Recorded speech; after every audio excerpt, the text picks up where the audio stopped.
सरस्वती पर पहली बार बहुत पुख्ता रिपोर्ट आई है। इस बार हैदराबाद की एक रिसर्च टीम ने भारत सरकार को सौंपी अपनी रिपोर्ट में प्रयागराज के पास सरस्वती नदी के रूट को खोज लेने का दावा किया है। हिंदुओं की कोई भी पूजा, यज्ञ, हवन बिना सरस्वती नदी का नाम लिए पूरा नहीं होता। लेकिन सरस्वती नदी आखिर है कहां?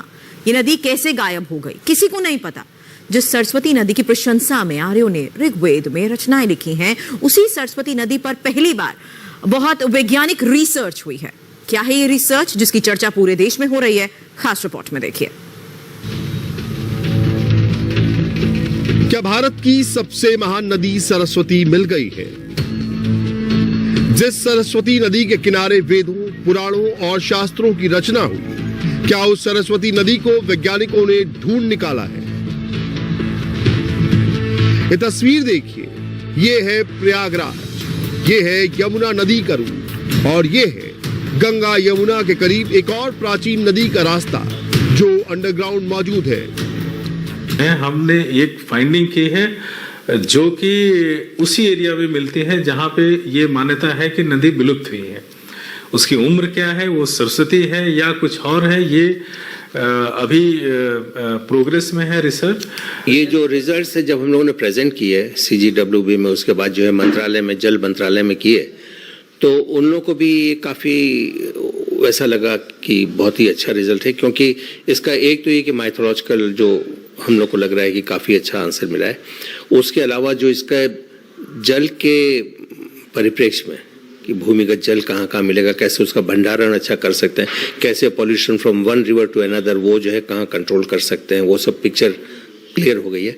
तो उन्होंने कहा कि भाई इसको आप और आगे देखिए। तो अभी तो कानपुर तक का हम लोगों ने किया है और आगे अभी और भी रिजल्ट, अभी इसके भी रिजल्ट जो है हम लोग उसमें भी अच्छे ही बहुत अच्छे मिल रहे हैं। हैदराबाद का council of scientific and industrial research, national geophysical research institute ये रिसर्च कर रहा है कि क्या अंडरग्राउंड मौजूद यही प्राचीन नदी दरअसल सरस्वती है।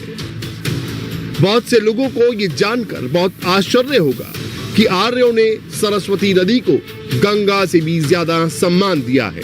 ऋग्वेद के छठे मंडल की ऋचा है, उत्ना प्रिया प्रयासु सप्तस्वसा सुजुष्टा सरस्वती स्तोम्या भू। इसका अर्थ है सरस्वती नदी हमारी स्तुति को सुने। सरस्वती नदी जिसकी गंगा समेत 7 बहनें हैं। सरस्वती नदी जो प्राचीन ऋषियों के द्वारा सेवित है। सरस्वती नदी जो हमारे लिए सबसे ज्यादा प्रिय है। यानी ऋग्वेद से स्पष्ट है कि सरस्वती नदी आर्यों के लिए गंगा से भी ज्यादा प्रिय थी।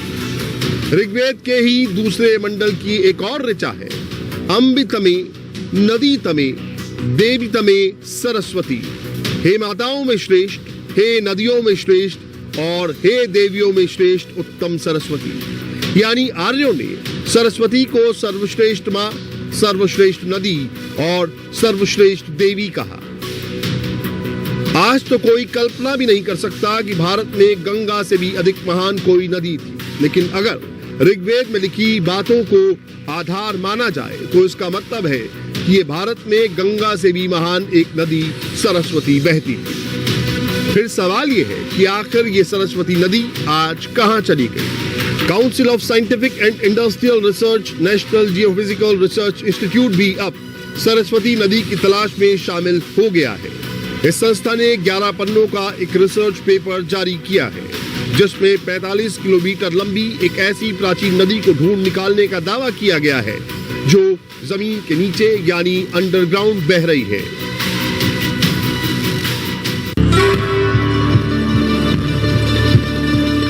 इसके प्रोजेक्ट लीडर हाइड्रोलॉजिस्ट यानी जल वैज्ञानिक सुभाष चंद्रा हैं, जो कि धरती के अंदर जल का स्रोत तलाशने में माहिर हैं और भारत सरकार और राष्ट्रपति के द्वारा सम्मानित हो चुके हैं और इनके दावे की पूरे देश में चर्चा है। हमें ये फिजिकल एग्जिस्टेंस मिला है जो कि अपने तरह का ये पहला फाइंडिंग है ये, और ये कंटिन्यूअस इसका प्रेजेंस जो ऐसा नहीं कि हम लोग एक कुछ पॉइंट्स पे इसका किए हैं। हम लोग ने इसका कंटिन्यूअस जो कनेक्टिविटी और कंटिन्यूटी के साथ पूरी फाइंडिंग की है। उसके बाद हमने ड्रिलिंग किया, ड्रिलिंग में पता किया, और सबसे इम्पोर्टेंट चीज़ ये है कि जैसे गंगा है, यमुना है, और ये दोनों के बीच में ये नदी मिल रही है। और ऐसे काफ़ी ऑफकोर्स चैनल है, बट देन प्रोमिनेंट चैनल जो कि मंझनपुर से होते हुए सिराथू होते हुए आके फाइनली यमुना में ये ज्वाइन करती है। सरस्वती नदी पर पूरी दुनिया के वैज्ञानिकों और इतिहासकारों ने रिसर्च की है और कई तरह के दावे किए हैं।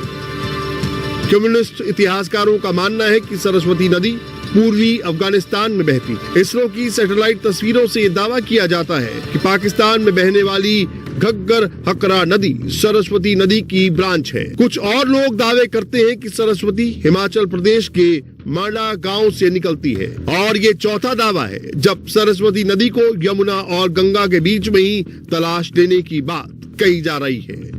एक नदी जो है वो निकलती है, सरस्वती उद्गम स्थान हरियाणा में है। वो शायद पहले इधर आती थी, यमुना जो है, लेकिन फिर वही टेक्टोनिक एक्टिविटी जो हुई तो उससे वो उधर बह करके घग्गर नदी और हरियाणा पंजाब होते हुए राजस्थान होते हुए पाकिस्तान चली जाती है। बीच में ड्राइव वो भी भूमिगत हो जाती है। जहाँ सरस्वती नदी वो वेद वहाँ लिखे गए, वो भी हरियाणा में अगर आप कुरुक्षेत्र जाएं तो वहाँ पे ये बहुत है इस ढंग का विश्वास उन लोगों का बिलीफ। तो वो जो उधर जाती है हाकरा नदी बन जाती है, फिर वापस गल्फ ऑफ कच्छ में गिरती है। तो वो एक नदी है जिसको कि सरस्वती रिवर मानते हैं कई लोग, वैज्ञानिक लोग भी, क्योंकि वहाँ भी काफ़ी काम हुआ है। फिर एक नदी जो है गुजरात में पाटन के पास है, उसका नाम भी सरस्वती है। तो वो छोटी नदी है, वो भी गल्फ ऑफ कच्छ में जाती है। फिर वो है, फिर एक आसाम में उस तरफ है। तो ये नदियाँ सरस्वती कई हैं, लेकिन मुख्य रूप से एक तो त्रिवेणी संगम वाली जो है काफ़ी महत्वपूर्ण है, और एक जो अभी जो हरियाणा पंजाब राजस्थान वहाँ पर है। लेकिन हैदराबाद के council of scientific and industrial research national geophysical research institute ने जो दावा किया है वो वैज्ञानिक उपकरणों और अत्याधुनिक तकनीक के आधार पर ये नक्शा है, जिसमें गंगा और यमुना के बीच में एक अंडरग्राउंड नदी का चैनल मौजूद है। इस नक्शे में मौजूद प्राचीन नदी का रूट तब निकला जब हेलीकॉप्टर से इलेक्ट्रोमैग्नेटिक सर्वे किया गया। 100 मीटर से लेकर 2 किलोमीटर तक की ऊंचाई से ये सर्वे किया गया। हेलीकॉप्टर ने 1 किलोमीटर ऊंचाई पर रहते हुए 1200 वर्ग किलोमीटर के इलाके की मैपिंग की। फिर उत्तर से दक्षिण दिशा की ओर गंगा और यमुना नदी को क्रॉस करते हुए 5 किलोमीटर के इलाके की मैपिंग की। इसके अलावा गंगा और यमुना का रिवर बेड ट्रेस करने के लिए भी 4 उड़ानें की गई। हमारे ख्याल से ये जो काम हम लोगों ने किया है वो इसको डेफिनेटली कभी न कभी हिमालय के फुटहिल्स तक, देहरादून रोड की वहाँ तक तो करना ही होगा।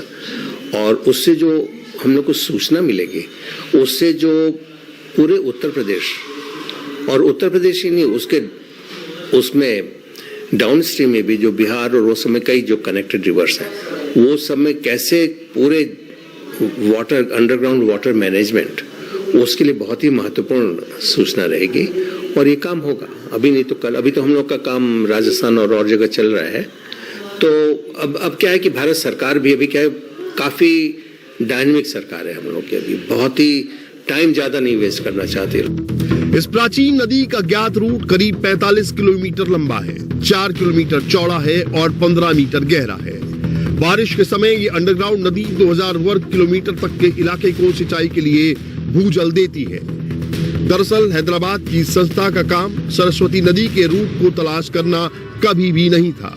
इस संस्था का काम उत्तर भारत में लगातार कम हो रहे भूजल के स्तर की समस्या पर रिसर्च करना था। लेकिन इस रिसर्च के दौरान ही उसे एक ऐसी प्राचीन नदी का रूट मिला जिसे अब सरस्वती नदी का रूट कहा जा रहा है। भारत के पुराणों और शास्त्रों में ये वर्णन है कि प्रयागराज में गंगा, यमुना और सरस्वती का संगम है। अब इन 3 में से 2 ही नदियां नजर आती हैं, गंगा और यमुना। लेकिन सरस्वती नदी के बारे में दावा किया जाता है कि ये अब सूख चुकी है। लेकिन अगर ये सूख चुकी है, फिर भी धरती पर इसका रिवर चैनल तो मिलेगा ही। इसी आधार पर अफगानिस्तान के हेलमंद से लेकर हिमालय तक सरस्वती नदी की खोज में वैज्ञानिक अपना पूरा जीवन लगाते रहे हैं। भारत की अंतरिक्ष एजेंसी इसरो भी सरस्वती नदी का रूट तलाशने के लिए सैटेलाइट से मैपिंग और स्टडी कर चुकी है। इसरो ने जनवरी से मार्च 2002 तक सरस्वती नदी के रूट पर काम किया था। इसरो ने 2002 में सरस्वती के रूट पर 24 पन्नों की रिपोर्ट जारी की थी। इसरो ने दावा किया था कि सरस्वती का अपना एक अलग रिवर सिस्टम था जो सिंधु रिवर सिस्टम के बिल्कुल समानांतर चलता था। आज पाकिस्तान में बहने वाली घग्गर हकरा नदी ही सरस्वती नदी का एक्चुअल रूट है। इसरो के मुताबिक सरस्वती नदी हरियाणा और पंजाब से निकलती थी और फिर राजस्थान से होकर गुजरात जाती थी। गुजरात में कच्छ की खाड़ी से होकर सरस्वती नदी समुद्र में मिल जाती थी। इसरो ने सरस्वती नदी का जो रूट बताया है वो कुछ भारत के प्राचीन ग्रंथों और शास्त्रों में जिक्र किए गए सरस्वती नदी के रूट से मिलता जुलता है। हिंदू शास्त्रों के मुताबिक श्री कृष्ण के बड़े भाई बलराम ने गुजरात के द्वारिका से चलकर सरस्वती नदी के रूट को ही फॉलो कर मथुरा तक की यात्रा की थी। सरस्वती आज एक ऐसी अदृश्य नदी बन चुकी है जो भारत के लोगों के मन में बह रही है। लोग प्रयागराज में संगम में स्नान करके भी ये मानते हैं कि उन्होंने तीनों नदियों में स्नान कर लिया है। अब एज साइंटिस्ट, एज वैज्ञानिक हम नहीं बोल सकते भाई दिखेगा कि नहीं दिखेगा, माइथोलॉजी की कहानी जो कुछ भी है, but when we did the survey, complete किया, पूरा डेटा प्रोसेसिंग किए, तो उसके बाद हम लोग को बड़ा अच्छा, मतलब एक खुशी देने वाला आश्चर्यजनक सच मालूम पड़ा कि सचमुच में वहाँ पे एक नदी है और वो नदी का डायमेंशन भी ऐसा है जो कि जस्ट लाइक जितना गंगा का डायमेंशन है, जितना यमुना का है, उसके कंपैरिजन में वैसे ही डायमेंशन है और ये भूमिगत है। तो वो जो एक माइथोलॉजी थी, एक जो हम लोग के शास्त्रों में लिखा हुआ है, जो वर्णन किया गया है, वो चीज़ जो हमको सचमुच में मिल गई। तो वो जब हम लोगों ने सर्वे किया, और उसमें सर्वे करने में बहुत टाइम नहीं लगता है, जैसे हम लोग ये जो है 10 दिन में सर्वे कर लेंगे, पूरा जो पहला फेज में किया हम लोगों ने, तो वो जो है फिर हम लोग को उसका डेटा प्रोसेसिंग करने में डेली हम लोग उसका QC क्वालिटी डेटा की चेक करके तब भी थोड़ा कर लेते हैं, और उसके बाद जो है उसको जब ठीक से मॉडलिंग किए तो अभी तो उसका फिर चूंकि नॉट ओनली गंगा यमुना बीच में हमको जो एक बड़ी नदी मिली, फिर उसके नीचे जो एक्वीफर मिले, कुछ एक्वीफर्स जो हैं वो जो एक्वीफर सिस्टम जो मिला उसमें कुछ गंगा और यमुना और सरस्वती तीनों को कनेक्ट कर रहे हैं। कुल मिलाकर सरस्वती नदी के रूट की तलाश का काम आज भी दुनिया के इतिहासकारों और विद्वानों के लिए एक रिसर्च का सब्जेक्ट बना हुआ है। लेकिन सरस्वती का एकदम सही रूट क्या था, ये अब भी बिल्कुल